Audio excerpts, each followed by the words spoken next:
할렐루야 반갑습니다. 오늘은 부르짖으면 응답해 주신다 라는 이 말씀에 대한 본질적인 의미에 대해서 함께 생각해 보기를 원합니다. 예레미야 33장 3절 말씀을 함께 보십시다. 너는 내게 부르짖으라. 내가 네게 응답하겠고 네가 알지 못하는 크고 은밀한 일을 네게 보이리라. 아멘. 여러분, 그리스도인 중에 기도에 대해서 가장 많이 오해하는 본문이 있다면 아마 예레미야 33장 3절 말씀일 것입니다. 응답되기 원한다면, 하나님의 비밀을 알기 원한다면 부르짖어야 한다고 생각하는 사람들이 굉장히 많이 있습니다. 그리고 부르짖을 때 응답해 주신다는 말씀으로 이해를 해서 많은 사람들이 부르짖어 기도한다는 것입니다.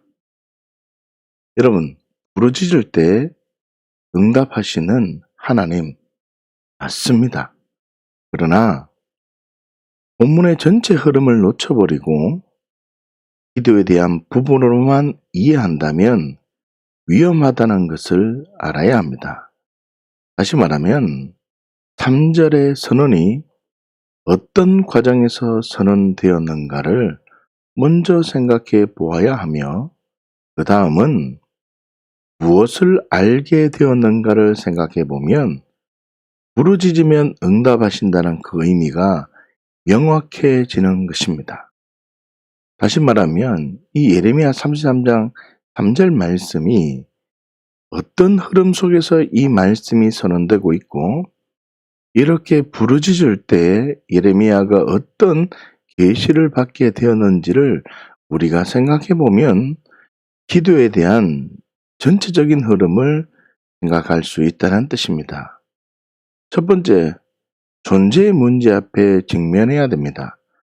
여러분, 예레미야 33장 2절에서 3절까지 말씀을 보시면요.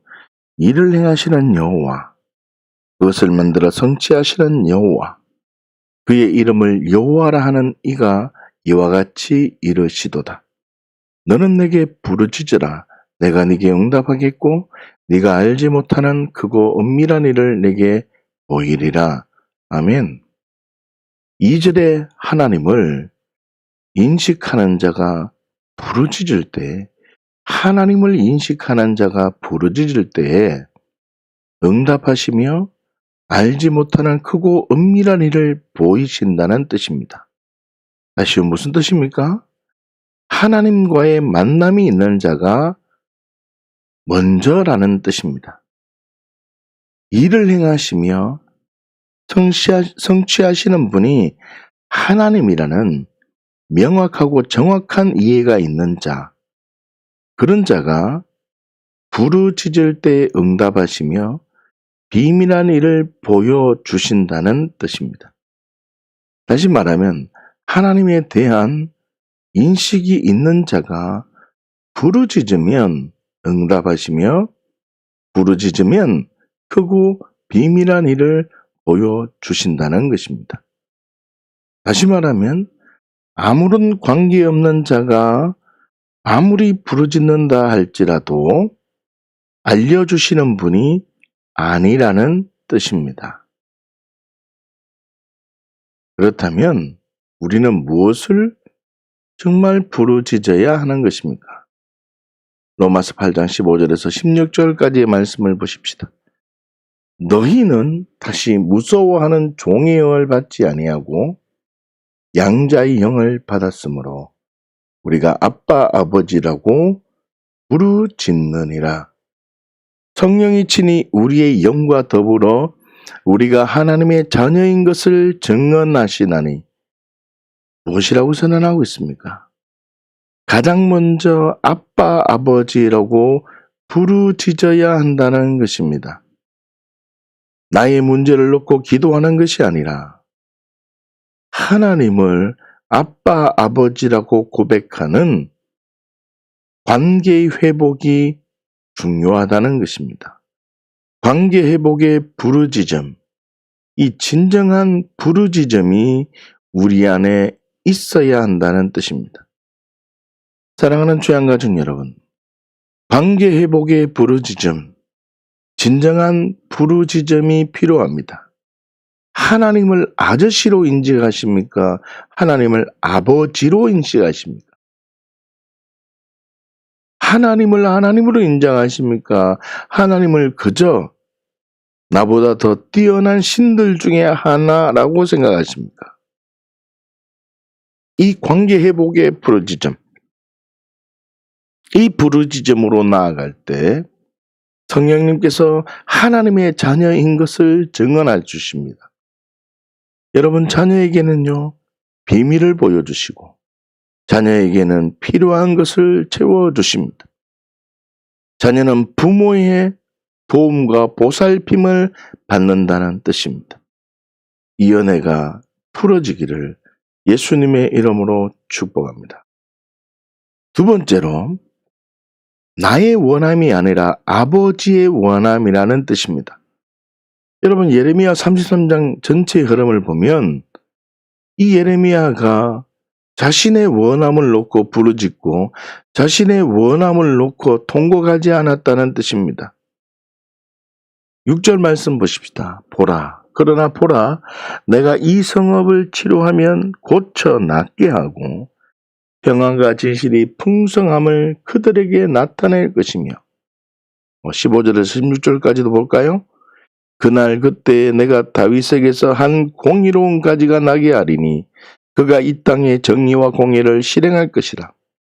그날에 유다가 구원을 받겠고 예루살렘이 완전히 안전히 살 것이며 이 성은 여호와는 우리의 의라는 이름을 얻으리라. 아멘. 여러분, 지금 예레미야가 부르짖음으로 무슨 비밀을 알게 된 것입니까? 자신의 비밀? 자신의 그 원함이 이루어졌습니까? 아닙니다. 이스라엘의 회복, 구원자와 메시아에 대한 약속을 보여주셨다는 것입니다. 예레미야가 시위대 뜰에 갇혀있는 상황이 해결되기 위함이 아니라, 자신의 안위를 보장받기 위함이 아니라, 예레미야가 부르짖을 때에 하나님의 마음, 아버지의 원함이 부어졌다는 것입니다. 여러분, 우리는 무엇을 기도하고 있습니까? 우리는 무엇을 놓고 기도하고 부르짖고 있습니까? 나의 원함을 놓고 기도하지는 않습니까? 간절히 기도하면 되어진다는 그 약속의 말씀을 붙들고 나의 원함을 붙들고 기도하지는 않습니까? 기도를 바르게 하는 것이 중요한 것입니다. 누가복음 22장 42절에서 44절까지 말씀을 보면 더욱더 선명해집니다. 이르시되 아버지여, 만일 아버지의 뜻이거든 이 잔을 내게서 옮기시옵소서. 그러나 내 원대로 마시옵고 아버지 원대로 되기를 원하나이다 하시니, 천사가 하늘로부터 예수께 나타나 힘을 다하시더라. 예수께서 힘쓰고 애써 더욱 간절히 기도하시니 땀이 땅에 떨어지는 핏방울같이 되더라. 아멘. 여러분, 예수님은 지금 겟세마네 동산에서 부르짖고 있습니다. 자신의 원함을 놓고 부르짖는 것이 아니라 아버지의 원함이 이루어지기 위해서 땀이 핏방울같이 되도록 기도하였다는 뜻입니다. 자신의 원함이 이루어지기 위해서 부르짖은 것이 아니라 아버지의 소원, 아버지의 마음, 아버지의 뜻이 이루어지기 위해서 부르짖었다는 뜻입니다. 예레미야 33장 3절 말씀도 그와 같은 이치입니다. 그렇다면 나는 무엇을 위해서 부르짖고 있습니까? 아빠, 아버지라고 부르짖고 있습니까? 아버지의 원함이 이루어지기 위해서 부르짖고 있습니까? 부르짖으면 감독하시는 하나님이라고 혹시 생각하십니까? 아니면 하나님은 내게 있어야 할 것을 아시는 분이라고 생각을 하십니까? 여러분, 기도의 가장 큰 원리 중에 가장 중심이 되는 원리가 있다면 아마 하나님은 내게 있어야 할 것을 아시는 분이다 라는 이 가치로 기도를 출발하느냐 아니면 출발하지 않느냐의 싸움입니다. 부르짖는 것이 잘못된 것은 아닙니다. 여러분, 간절하게 부르짖어야 합니다.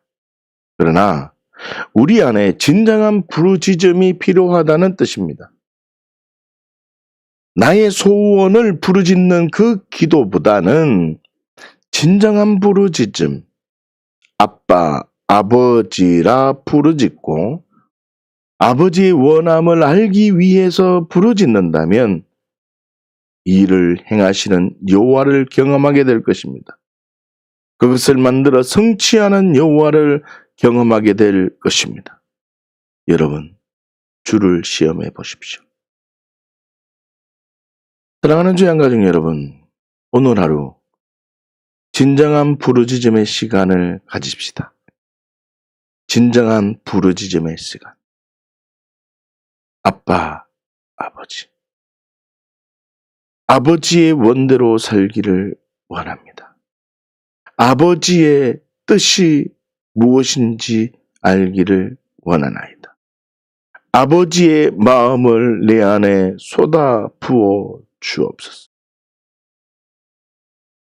이러한 진정한 부르짖음으로 풍성한 열매가 항상 있는 정인의 삶이 되시기를 예수님의 이름으로 축복합니다. 함께 기도하십시다.